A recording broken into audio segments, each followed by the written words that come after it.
Hi friends, எல்லாருக்கும் வணக்கம். எல்லா டிஎன்பிசி குரூப் 10 குரூப் ஒர்க்காக ப்ரிப்பேர் பண்ணிட்டுருப்பீங்க. ஸோ இந்த வீடியோவில் என்ன பார்க்க போகிறீங்க அப்படின்னா, என்னுடைய மிட் நைட் ஸ்டடி வ்ளாக் தான் பார்க்க போகிறீங்க. ஒரு 1:40 கிட்ட அலாரம் வச்சு 1:30 கிட்ட அலாரம் வச்சுட்டு ஒரு 1:40 கிட்ட எந்திரிச்சாச்சு. ஸோ அப்புறம் ப்ரஷ் பண்ணிவிட்டு ஒரு 2 o'clock கிட்ட படிக்க ஸ்டார்ட் பண்ணிட்டேன். ஃபர்ஸ்ட்டு என்ன படிக்கணும்னு சொல்லி ஃபஸ்ட்டு ஒரு நோட்டில் எழுதி வச்சுருப்போம்ல, அதுக்கு இன்னொன்று சப்ஸ்டியூட்டாக இன்னொரு நோட் வந்து வச்சுருப்பேன்.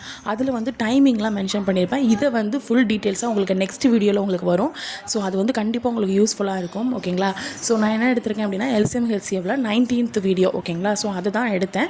ஸோ ஃபஸ்ட்டு நான் என்ன எடுத்தேன் அப்படின்னா, கொஞ்சம் போர் அடிக்கக்கூடாது, கொஞ்சம் படிக்கணும் அப்படின்னு சொல்லிட்டுக்காக என்ன பண்ணேன், டெஸ்ட்டு போட்டேன். ஓகேங்களா? அதாவது 7th பாலிட்டி இருக்குல்ல, ஸோ 7th பாலிட்டியை படிச்சுட்டு என்ன பண்ணேன் அப்படின்னா, ஒரு லெசனாக படிச்சுட்டு மறுபடியும் என்ன ரிவிஷன் பண்ணிவிட்டு என்ன பண்ணேன், டெஸ்ட்டு போட்டேன். ஓகேங்களா? எனக்கு இதுக்கே கொஞ்சம் லேட் ஆகிடுச்சு, ஏன்னா பேபி அப்பப்போ எழுந்துட்டே இருந்தாங்க. ஸோ அப்போ பார்க்குறது, ஸோ இதுக்கே பாதி டைம் வந்து போயிடுச்சு.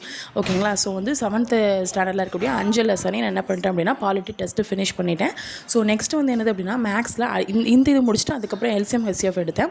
ஸோ அதில் 19th வீடியோ வந்து பார்த்தேன். 18th வீடியோவில் கொஞ்சம் பெண்டிங் இருந்துச்சு. ஸோ 19th வீடியோவும் பார்த்தேன். ஸோ டைம் இதுக்கு மேலே போயிடுச்சு. ஸோ அதுக்கப்புறம் இதுதான் என்னுடைய டெஸ்ட் இது. ஸோ அதுக்கப்புறம் சொல்ல முடிச்சாச்சு. ஸோ இன்னும் கொஞ்சம் பெண்டிங் இருக்குது, அதையும் ஃபினிஷ் பண்ணி முடிச்சுடுவேன்.